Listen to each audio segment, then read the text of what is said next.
And joining me now, it's our guy, Sactown Sports Insider, Sacramento Kings Insider. He talks to everyone and anyone, and he has conversations that he can't tell you about. That's who he is. And that's Brenden Nunes. Brenden, man, always a pleasure to have a conversation with you and joining the show. No problem. Thanks for having me, and appreciate you filling in for today. You know, I mentioned to you, but for the listeners, my little brother's graduating high school today. It's the last one on this side of the family, actually. I would be lying if I wouldn't say it's a little emotional. Okay. Now, it's intriguing. I graduated over 10 years ago from high school, and here in Sacramento, or in the surrounding areas, I don't know where, but how is it? Is it stadium, outdoor? Is it indoor? Like, how do graduations tend to go out here? And congratulations to any of the graduates, high school, college, promotions from middle school, whatever it is. Yeah, I think it's a wide variety. I've definitely had moments of showing up to Golden One for Kings events, practices, whatever, and seeing some graduations there. I'm sure there's some colleges, I'd imagine that some high schools do that as well. But yeah, my little brother here, same school that his sister went to, they just kind of do it on their football field, really. And, you know, hopefully it'll be a little warm out there today, but we'll be all right. Fun little. And I could personally speak to it being from Sacramento. My high school graduation, 1999, was at American River College. My daughter graduated during the whole COVID situation. She graduated at Sutter Health Park, but I mean, like Brenden said, they're at schools. I've seen many at Golden One Center this week, whether it be high school, Sac State. It all depends on where the situation is, where the budget is, and where you can go from there. No, I know there's high schools in the other area as well. You know, the stadium, sometimes in the arena. However, it ends up working out that way. But again, congratulations to every single one of you taking that next step in your life. Real world is coming up in front of you. Just enjoy it. With that being said, Brenden, you know, it intrigues me to be in May and kind of sitting around and, you know, we have to find and figure out ways to talk about the Sacramento Kings as much as we can. And last time, you know, you and I chatted, we talked about the front office changes and the coaching changes and who's in and who's been out. And we dove into all of those things. But as I look at the Sacramento Kings, in your eyes, is Demar Derozan going to be here in October, or is Demar Derozan really closer to his way out? Because it just feels like that's the one guy we're all talking about in the potential change. And I don't know how much return you get for a guy like Demar Derozan, but what is the situation right now surrounding Derozan? Yeah, you know, when they brought him in last offseason, it felt like a opportunistic move rather than identifying, oh, this guy fits perfectly with the team. It was, oh, really? We can give up Harrison Barnes in a first? Like, we have to do something. Monty McNair, Wes Wilcox kind of stayed stagnant with the roster there for a little while. So you see them go out and make a move for a guy that's going to be a future Hall of Famer, obviously. But there were fit questions at the time, and I think that we saw those play out throughout last season. They were middle of the pack in pace, and I think you could really feel the difference from when DeRozan was out there versus when he wasn't. He's also not the greatest mesh with Domantas Sabonis if we're functioning as if assuming that this team is going to be ran through him next season, which is still TBD. But I think it makes the most sense to move on from DeMar, and especially if you are trying to go big fish hunting for a Trae Young, a John Morant. You can take DeMar's $24, almost $25 million next year. And then the following year, the last year of his contract, only has $10 million guaranteed out of the 25.5, which may be a little bit appealing to some teams if they were just trying to move off from him when that deal comes to a close. But to your point, there's not much value there, I'd imagine currently. I think he's about fair on what he's on contractually, again, in that 25 range. But the Kings have so many first-round picks available to them, especially after the one just conveyed in this draft to Atlanta, that in my mind, I wouldn't be surprised if we were talking about something with DeMar, maybe Devin Carter, and some picks to go and try to make a big swing here. And that kind of sets me in a weird place, because obviously there are some holes to this roster.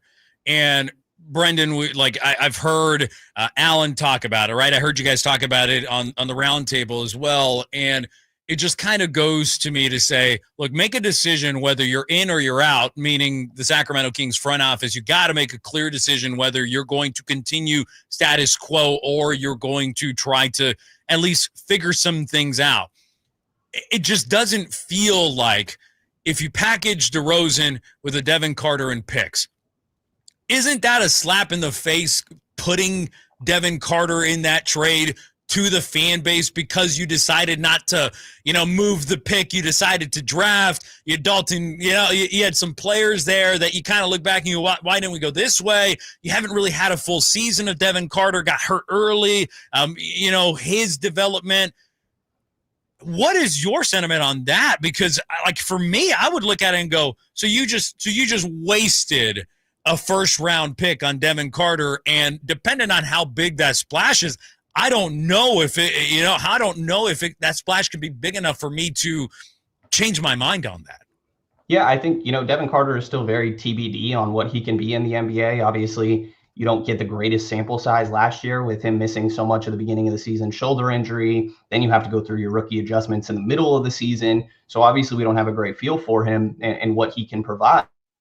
But I think already being a drafted player makes him have either more or less value than some of these picks, depending on what organization the Kings may be dealing with. So I think it would probably be a scenario where the other team would have to like Devin.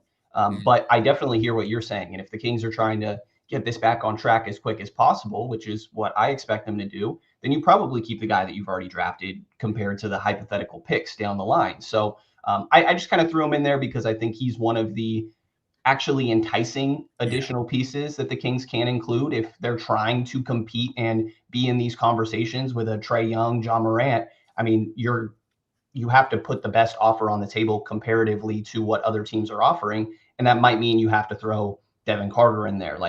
And don't forget, Scott Perry's not the one that drafted Keegan Murray, and he's going to be extension eligible. He's a different player when you're actually paying him whatever, somewhere between 20 to 30 million. And, I don't think anything is off the table, point being with this new front office. And Devin, I think, definitely could be included if they were needing to remain competitive with some of these other offers. I mean, we don't have to go down the Tyrese train already, but we've seen them be willing to do it, even if it's a different front office.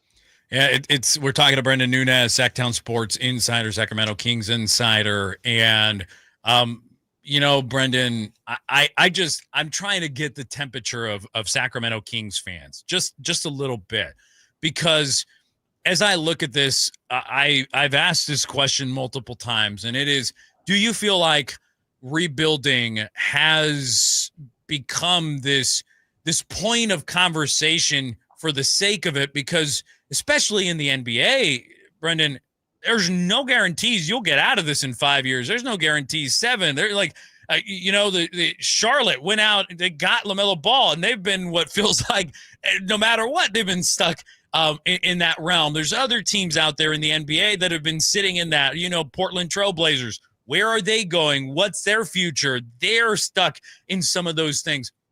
What is your look at it? Because it just doesn't feel like, even if you tear this down, there's just simply no guarantee that it's going to work. Now you retool, maybe things fall your way, some injuries, stuff like that. Stuff could happen, but I hear rebuild constantly. And I've heard Dave, me and Dave have had closed doors conversations, right? Me and Dave have talked about this where he's on the show and he's talking about, tear this apart, and there's no guarantee. There's not, but the hardest piece of the puzzle here when constructing a team is getting a number one guy. And unfortunately, I think when you're a small market, the only way to do that is, I used to think the SGA trade was an outlier. I guess now you can say the Tyrese trade. Unfortunately, the Kings were on the wrong side of that, but maybe you can acquire these guys in a trade. I think that's pretty unlikely, and you probably have to do it through the draft.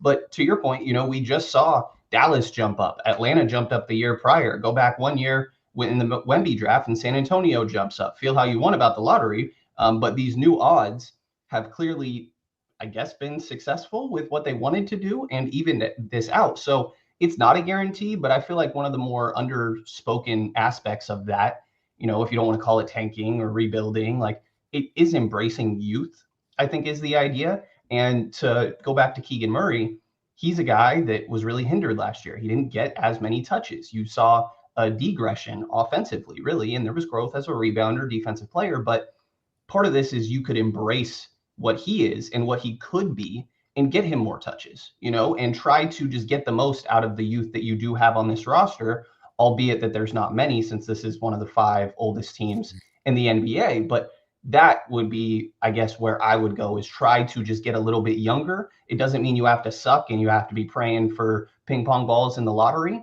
but just be younger. You mentioned Portland. Would we have ever have known that Toumani Camara is that good if he was still on Phoenix? Would he have gotten that much run? Like Denny Advia took a big jump over there. So I think that there are successful aspects to just embracing your youth, and it allows you to try at least to get the most out of the talent that you do have with these guys. I am not comparing the Kings to the A's, but the idea here is when you're going and are in a new arena, new stadium, new whatever, the idea is you need to be competitive to put, people in the seats. You need people to go to the arena that you paid millions, billions of dollars to put together and to build.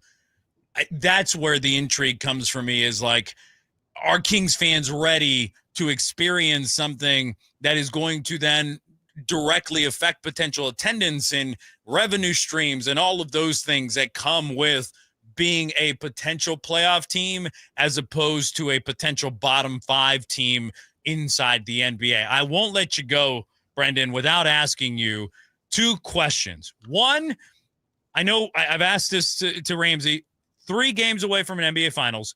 Would you think that the Indiana Pacers are going to lift a ban on Tyrese's dad if they get in, right, into the NBA Finals? That's one. And then 2, Pacers win game 1, morale in game 2 for the Knicks. Who knows, 2-0 or 1-1. That's going to 2 very different series coming out of that. How are you seeing that series playing out today and through the weekend?